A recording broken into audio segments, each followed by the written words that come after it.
All right, it looks like we are now live. It is Tuesday night. It's a little after 7 o'clock in the evening, and we have got a treat for you guys. We've got Big Cat.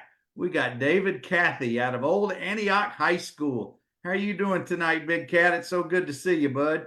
I'm doing good, Bernard. Trying to get all this technical stuff squared away here, but yeah, I'm doing pretty good. Well, I appreciate you making some time tonight. This is going to be a fun conversation. We got so much good stuff to cover. Tell folks, David, where do you live these days? What part of Nashville? Where do you call home? I live in Morrison, Tennessee, and that's between McMinnville and Manchester, Tennessee, right off of I-24. It's halfway between Nashville and Chattanooga. I don't know why I said Nashville. I knew better than that. That's my fault. How far are you from campus? About 80 miles, about 82 miles, something like that. Well, I'm not going to ask you how long it actually takes you to do that drive because we don't want to get you in trouble. But we know that you're on campus quite a bit coming to games. What is it, David, about coming to home games now and seeing your friends and sitting in the stands? What is it that you enjoy about that process? Well, it's me and my son Bernard. We went to the Sunday UT Vandy game and got to see Vanderbilt beat Tennessee again. Oh, you went to the baseball game the other day. Yeah, me and my oldest son, we went to the Vandy game. Yes, Oh, sir, we sure did. those two Vanderbilt pitchers pitched a hell of a game. That was They awesome. did. They Hadn't did. beaten They them did. since 2021. Yeah, yeah. Big Cat, we got a bunch of Commodores in the house that I'm gonna tell you as they roll in. So you need to know who's with us tonight. We Uh-oh. got Uh-oh. OJ Fleming, we got All right. Kenny Cole, we got Billy Smith. Who else is in here? There's a whole bunch of them, but as they roll in, I'll let you know who's with us tonight, All Big right. Cat. Yes, sir. Now you've been affiliated, supported, rooted, played for Vanderbilt sports for 50 years. Go back to childhood, go back to when you were a kid. When did you become involved in some way with Vanderbilt University or with the Vanderbilt sports programs? Well, Bernard, I got a cousin, and his daddy played high school basketball, and he was always a basketball, uh, a big Vanderbilt basketball follower.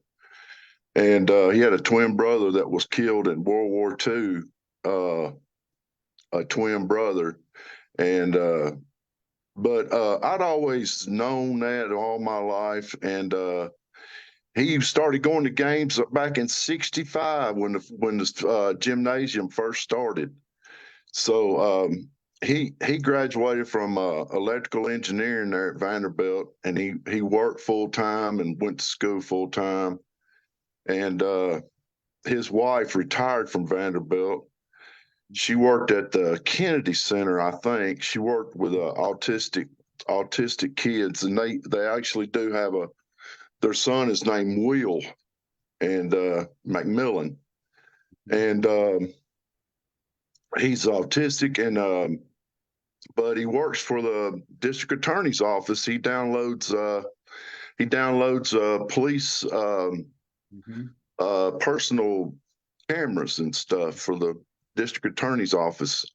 But yeah, that's since 1965. When I was 4 years old, I'd heard about Vanderbilt. So, um, and I never did really get to go to the games and stuff.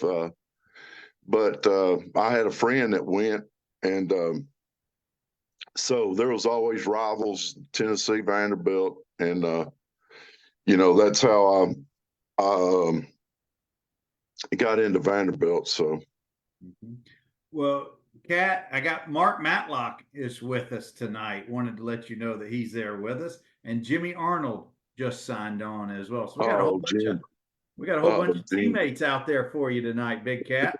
Now let Jim's me probably throwing darts at the screen right now. not yet, but he said he will if you say something wrong. He's gonna get you. David, you went to Old Antioch High School, and certainly that's got to be a big pull for Tennessee, Vanderbilt, maybe UTC, maybe even Kentucky. Where did the kids who went to your high school, whether they were athletes or not, where did a lot of the kids go to school? Well, Bernard, Mike Woodard, went to Vanderbilt. He was our place kicker, and I used to see him. Man, I had a buddy, and we'd go run over at Antioch every day, about a mile. Mm-hmm. And so we'd see Mike. He'd be out there kicking. He kicked all the time. Mm-hmm. He'd always have a bag of balls and a kicking tee with him, and I'd see him out there kicking, and so yeah, it's I've always been around sports. That's what I did. Being a city kid, we played basketball all the time, and now on the weekends we'd go to my grandmama's and grandpaps, and we'd cut wood, and I'd even bring in coal, and my granny, she had a well water and all that good stuff. So Where did they live, David? my father was from Waverly, Tennessee, Mm-hmm. and my mother was from Overton County, which is Livingston, Tennessee. Mm-hmm. All right, And it's pretty rural. Dad, I gotta warn you, some of the things that you say tonight, some of your teammates. We got Marshall Cheatham, we got Big Tim Chew. Bryant, we got Tim Bryant. They're listening to Tim. you. So you better be on All the right. straight and narrow. Uh-oh. Uh-oh. Big Cat, was Keep it there ever straight. a doubt As when usual. you were a senior, when you were growing up and trying to decide what college you were going to go play for? Did you ever consider other schools besides Vanderbilt, or did you always know that Vanderbilt was going to be your school? Well, I kind of did for the SEC. It was just a lot easier for me, for our family, for me to go to school there in Vanderbilt. I'd be close to home, so Mhm. it wouldn't be so expensive to travel and stuff like that. But it's easier for them to help me out, and so that's why the one of the reasons that I chose Vanderbilt. Now, some of these guys I've just mentioned, I think were in your recruiting class or in the same signing class. Did you come in the fall of 1978 or 79? Do you remember which year? Yeah, me and Tim, we were in the same signing class. Tim Bryant. Tim was a number 2 prospect in the state, and I was a number 23rd prospect in the state, according to Knoxville News Sentinel. Reggie White was number 1, and Tim was number 2. Ooh, that's some high So company right there, isn't it? yeah, I got to throw the shot and disc with Reggie White up at Baylor. Mm-hmm. Yeah, Oh, he's a big guy. he was He a was big guy. he was a fullback he was a defensive tackle in a fullback's body. He was Yeah, a monster. he was absolutely a beast. Big Yeah, Cat, what sport did you, as a kid, what was your favorite sport? I know you did basketball, track and field, football. I don't know if you played baseball or other sports, but what was I your did. favorite sport? Uh, really, where I could really get after it was football. Mm-hmm. Football. I mean, I love baseball, um, and basketball. I played basketball year round all the time. If I could find somebody to play basketball with, I would. Um, I always stayed active uh, in some sports, and I followed basketball a lot. Um, but yeah, football is where I could really get after it. Is that where you got your most recognition in high school? Was playing Oh yes, football? sir. Oh yes, sir. I was honorable mention All American, high school All American, Adidas. I didn't know it, and I come to, I was at school. I was in high school, and one of the Vanderbilt, um, one of the guys that really wanted me to go to Vanderbilt, one of the teachers there, he was my track and field coach. Mhm. I believe his name was Mr. Williams, and he really wanted me to go to Vanderbilt. And one day I was in his class. He said, "David, you got accepted into Adidas honorable mention All American, high school All American." I didn't even know it, so he Well, showed it to me. I was going to say, with no social media and smartphones, word just Yeah. didn't travel as quick as it does in these days. All right, Big Cat, we got Terry Potter, excuse me, Teapot. We got Dwayne Jones. We got a whole bunch of Commodores in the house for the Big Cat tonight. Uh-oh. Uh-oh. David, what Teapot. convinced you? You said it was close to home. They were helping you out financially, but what was it when you got to Vanderbilt's campus? I assume you visited maybe as a senior and saw the campus and met some of the guys and the coaches. But what was it that really convinced you that this is Vanderbilt's going to be my home for the next 4 years? This is where I'm going to play ball and go to school. Well, Donnie Sherman recruited me, and Donnie and Dr. Sherman was a great guy. Dr. Sherman, I guess Dr. Sherman's still alive. Uh, but yeah, I was recruited by Donnie, and Donnie, I always looked up to Donnie. He was a good guy, and he was good friends with Coach Mack, and he was our quarterbacks coach, I think, my first year. And I think he continued to be the quarterbacks coach, but that's and plus it was close to home. Mhm. I know Mike Woodard, Mhm. and that's I guess that's about it. I mean, when I went on a recruiting visit, when I was on a recruiting visit there, it was mostly with Donnie Sherman. I really didn't have a per se a guy there. Tim Moore, he always I'd work out, I'd try to work out with Tim Moore, Mhm. and I'd see Mike and Matt McIntyre, Mike mostly, Mhm. and he'd work out with me some. We'd throw the bag, back and forth with Mike McIntyre, and um, so yeah, it was just I guess it was, and I also had my dad was in the reserves, and I retired in the reserves, but there was a man that lived up the street from us that dad got in the reserves, and he worked at Vanderbilt Mechanical Engineering Department,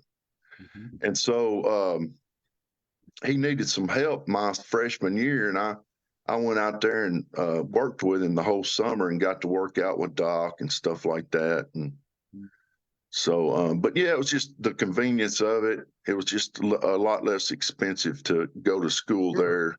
Did David, did you consider any other schools? Did you visit or take recruiting visits to other Yeah, schools? yeah, I did. Yes, sir.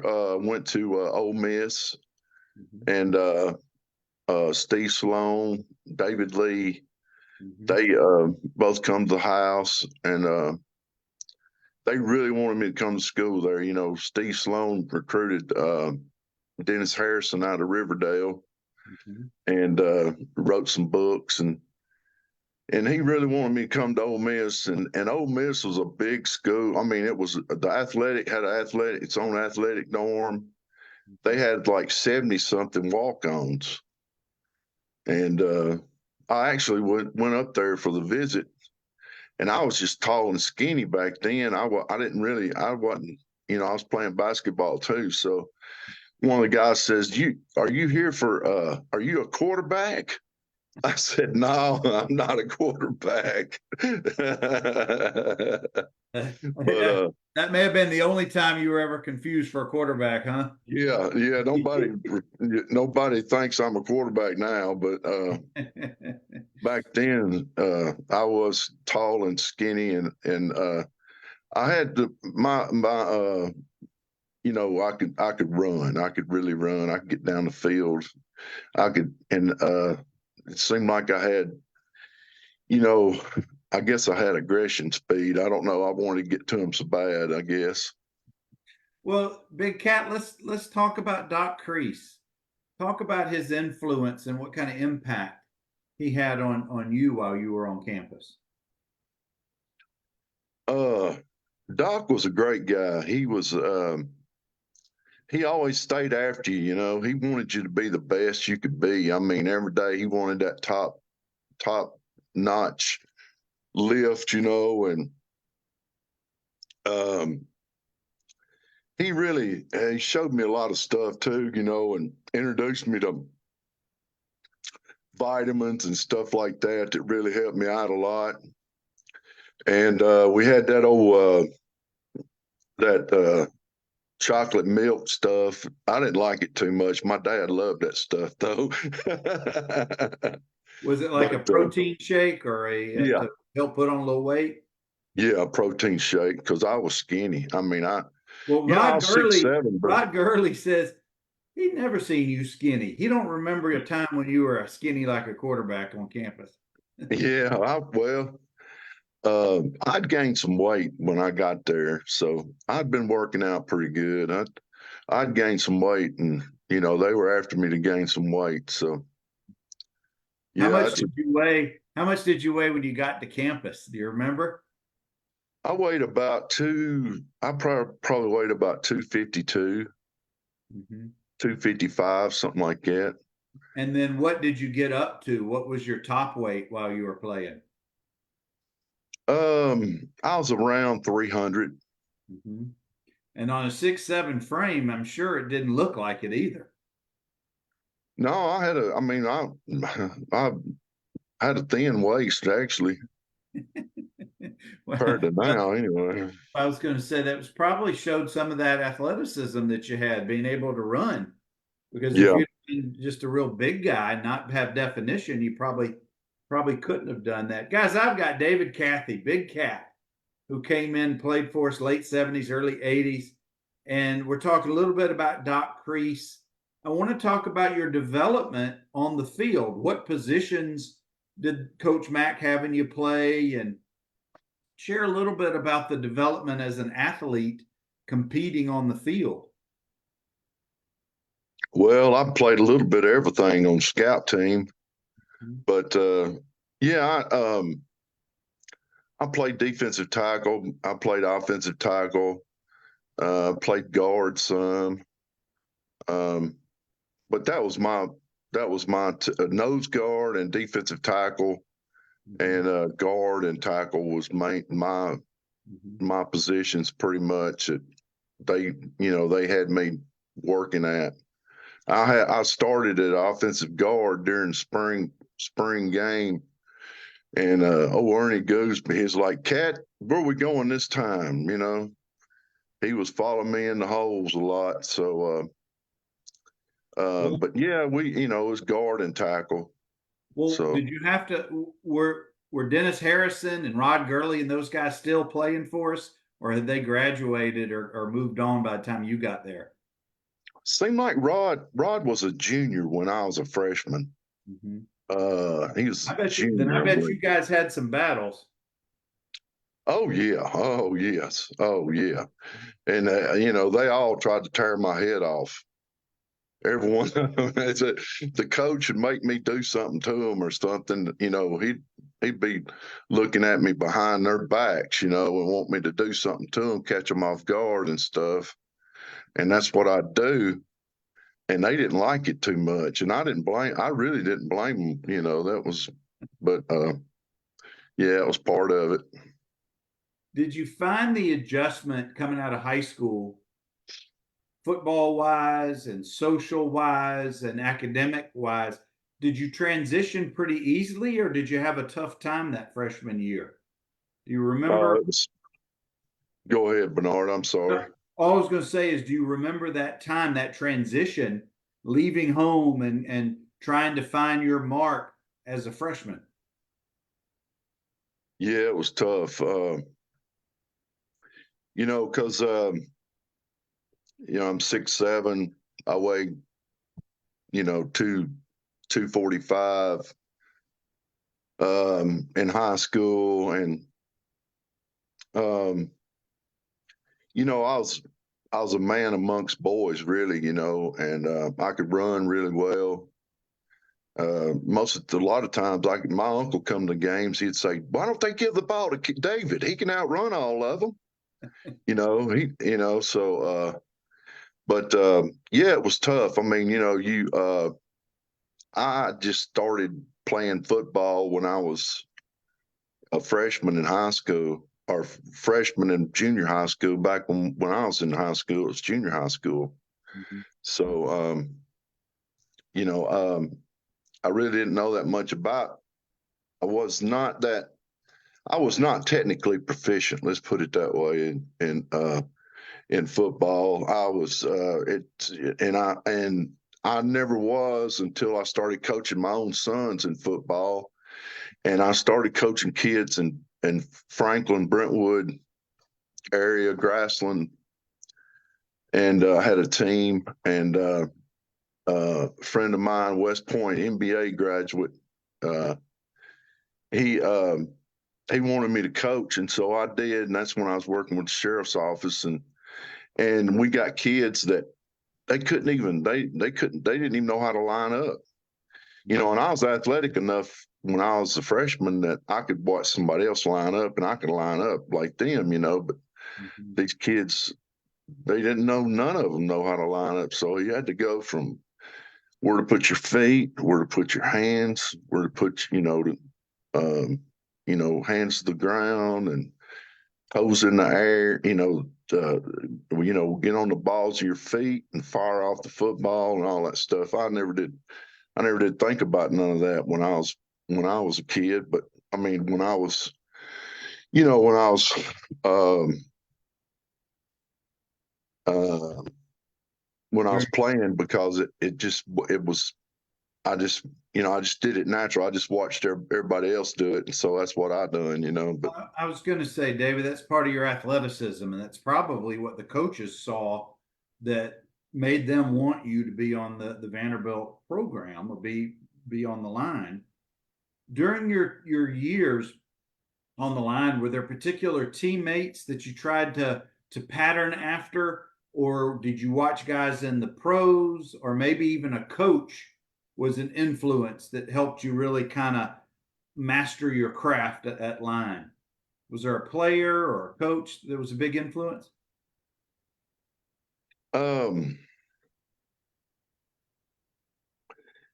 you know,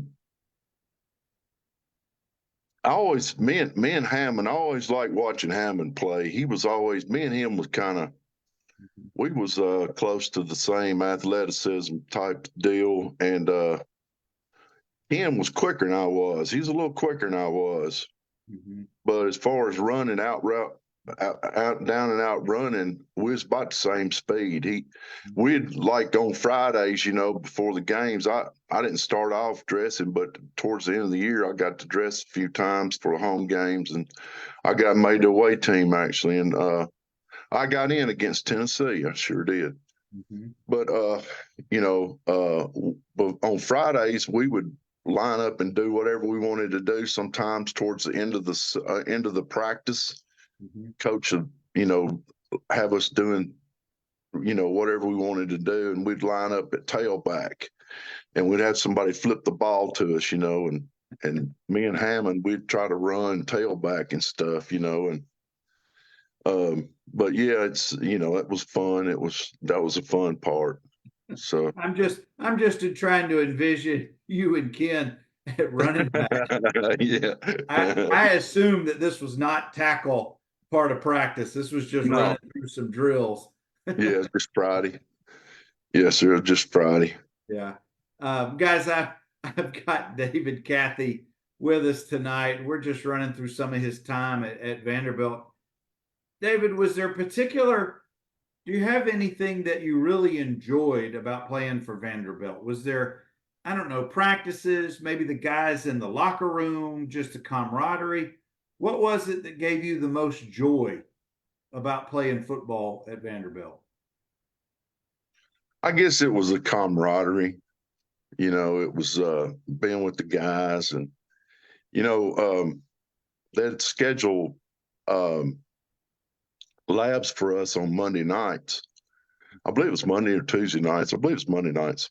But when I'd see that, when I'd come in after my lab and see the lights on the field and stuff, and I get that old lump in my stomach, wanting to be out there and support my teammates, and getting them through that practice and, making things work, you know, having a winning attitude and all that stuff. I just, I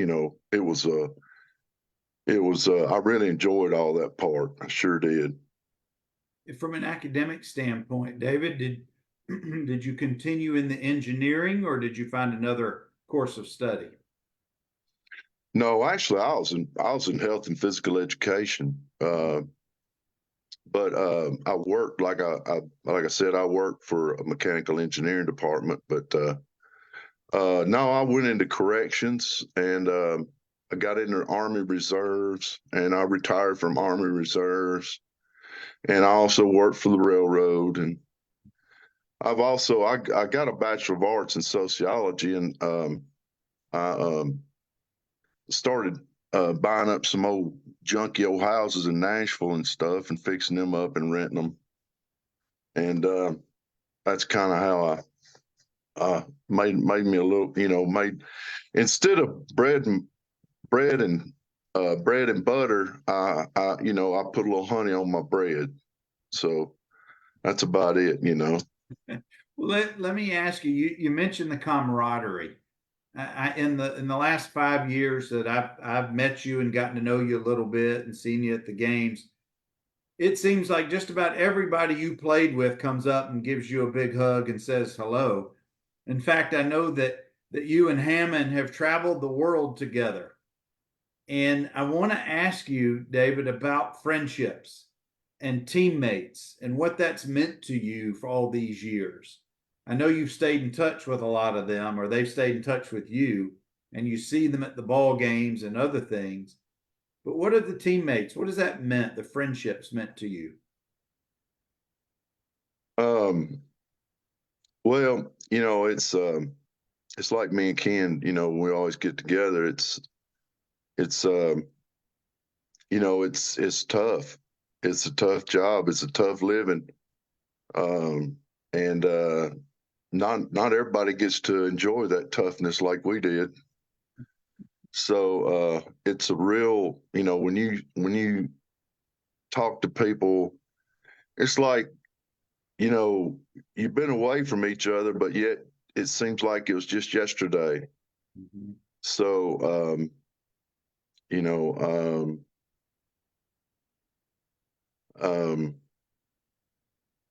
that's, I guess that's the main thing, is They you treat each other like brothers. yes sir, exactly. Yeah. And what I'm hearing from you, David, is you might not have seen Tim Bryant in the last few years, but as soon as you guys see each other, you pick up like it was just yesterday. Oh Stuff like yeah. that. Oh yeah. I mean, Yeah. isn't that one of the key components, or not components, one of the key things that make team sports so great? It's that brotherhood. It's those teammates that are going to be your brothers for life. Oh yeah. Oh yeah. If it's for only 6 months like it is now, Mm-hmm. or 4 years, or 5 years, whatever, having that friendship, having that brotherhood. It's in football, it draws you it it draws you to that. It's like, I really missed it, and that's one of the reasons I joined the Army Reserves, is to have that brotherhood again, to really enjoy other people and have a camaraderie. When did you I join missed it. the reserves, David? It was in 1980, 1986. So it was 4 or 5 years or 4 years or so after you graduated. And then did you serve in the reserves? Um, I got 23 years in. That's I sure fantastic. did. Well, Yeah, it was weekends a month and 2 weeks out of the year, but I wound up doing quite a bit more than that. it Uh, sounds like and it sounds like you were heavily invested, and you probably have a whole group of friends from that time period as well, almost again, like your oh yeah, brothers. oh yeah, yeah. We the 401st Military Police Enemy Prisoner of War Camp. We stood it up. It's the first time it had been stood up since Korea, and we was called up for Desert Shield, Desert Storm, Mhm. and we had 22,000 Iraqi prisoners. And oh yeah, we some of the guys got together. Actually, some of the girls and guys got together about the 12th of April Oh, so down in just last Chattanooga. month. Yes, sir. Mm, Big Cat, sure did. how many tours overseas did you serve? How many campaigns? Actually, I was in the Middle East 3 times, but I was also called up for Bosnia, Kosovo. So I was called up 4 times. And the Army's downsized so much that they have to call on the reserves and National Guard to help them out. So, Well, uh, that's a heck of a way to see other countries around the world. I know your travels in the last several years have been for pleasure, but I know that back then that was not the way you wanted to travel. yeah, yeah, it it upped my operational tempo. That's for sure. I'm sure that it did. Guys, I've got Big Cat. I got David Cathey with us this evening. Now, Big Cat, over the last, I'm going to say 25 years, since even after graduation for you and even coming to now, you've been a staunch supporter of Vanderbilt athletics. And I know that you try to go to games, whether they're local or in Hawaii or wherever they may be. Why is it important to you to continue to support our sports? Well, I guess I mean I guess just to share the love. I don't know. I I enjoy seeing them boys play, and some of the things. I guess it's reliving my youth. I guess, um, but it's good to see those guys. I know how hard it is, and that they're still fighting a good fight. And um, I'm hoping that we can put together a really an upsize this season. Um, Now, do you still get butterflies on game days when you know you're going to the stadium? Do you still get a little nervous for the team or for just thinking about kickoff? just a little bit, just I a knew little it. bit. I knew it. All former athletes, when they're Mhm. getting ready to go to a game of their school, I get them. Most of the guys watching on here, if they would admit it, you get just a little bit of that nerves coming up in your stomach. You just for a little bit. Yeah, It's yeah, you know what it is, at least for me, David. It's a little bit of nerves. It's a little bit of uncomfortableness. But if it wasn't there, you'd question why it wasn't there. And right, it just shows how much you care for the team and for your school, and you want to see those guys do well. exactly, exactly. And what do you look forward to? We go to those pregame tailgates that the Black and Gold Club puts on, and they do such a great job. Does it surprise you who you run into at the tailgates? Not at all, not at No. all. It'd be great to see all them guys. Again, all the. I've been trying to. I seen some of your interview with Leonard Coleman, and me and Leonard used to be good friends. Mhm. Just he played in the NFL, and Will Wolford. Will was a freshman when I was a junior. Mhm. Um, yeah, love to see some of them guys come back. It's hard for a lot of guys to come back. Bob O'Connor come back, and when he had he told everybody on social media, Facebook, they had ALS, and he said one of the things that he wanted to first thing popped in his mind when he found out he really had ALS was to come back to Nashville. So he was a good guy. He was a great guy. But yeah, that's I really enjoyed it. It's those tailgates. It's just you almost want the game to wait a little bit so you can see everybody and catch up with them. It's like a mini reunion every Saturday. Yes, sir. It is. Yes, sir. And the Chancellor Dermeyer was the new Chancellor was at our tailgate, and he's a big guy. He's a very nice man. Very nice man. Well, he certainly seems to support the sports programs and the endeavors on campus. He's been a real big proponent of that and a real big asset of that. Big Cat, we got just a couple more minutes, and I wanna take you back to your playing days at Vanderbilt. I wanna take you to a Saturday where you're dressing up dressing out, and you're about to run out, and we're gonna play in the stadium. What is it about Saturdays and those big crowds and those SEC games that you really bring back good memories for you? Things that you maybe you hadn't thought about in a while, or maybe they're still fresh on your mind.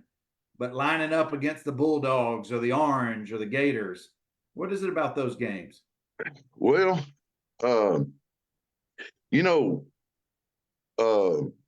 it's the same old when I was there, pretty much. Beanie Cook, he got on national television, said that we couldn't win the SEC if the other 9 teams was on probation and stuff like that, and so but I tell you what, when we played Alabama, you could hear a pin drop in that stadium. And when I was a freshman, they spit on the bus and all kinds threw beer cans at the bus and everything because they beat us like 56-3. So, but we went back my junior year, and if we had instant replays, we'd probably beat them.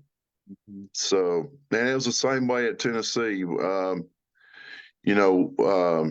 replays. You get the crowd in it, and 100,000 people. It tends to sway the umpires, referees, but nowadays it's a little bit different. Thank goodness. The underdog guy can win. But when we played Herschel Walker down in Georgia, they asked us. They were hollering at us after the game. They were saying, "Who's better, Tennessee, us or Alabama? Us or Alabama?" And we told them Alabama, but Georgia was really good. But they were very good that year. Yeah.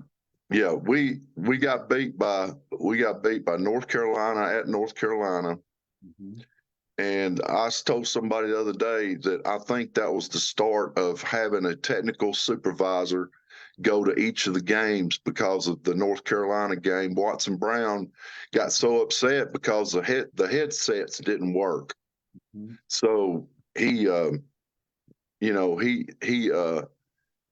couldn't call the plays. He didn't have anybody in the box to call the plays, and so I think, a lot of things evolved from lessons learned, but we beat Virginia Tech.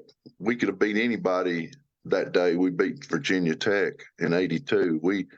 We beat them. I think it was 60 something to, I forget now how much it was, but I don't even know if they scored or not. But that was Bruce Smith played for Virginia Tech. Yeah, he was a pretty decent player, wasn't he? Oh, yes, sir.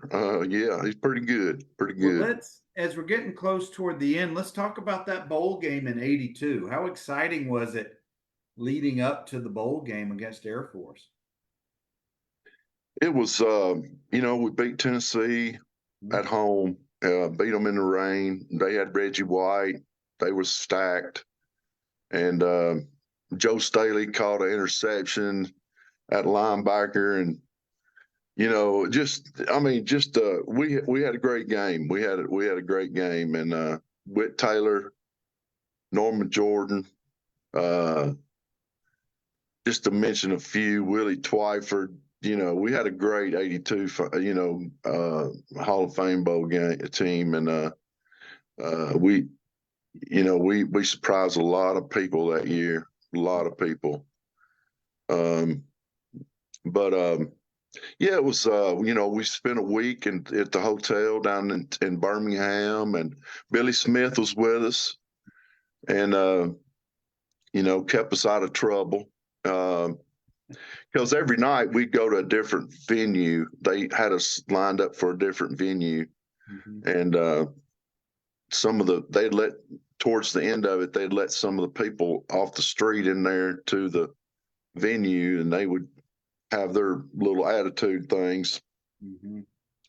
So we had an array. We had about 4 police officers that stayed with us and took care of us while we were down there. So, Yeah, it's a but little yeah, different. It's a little different these days than it was back then. But '82 was certainly an exciting season. Uh, David, I got to thank you, man. This was a lot of fun. I hope we covered most everything you wanted to cover tonight. yeah, yeah. Yeah, I just want to say I've been blessed. I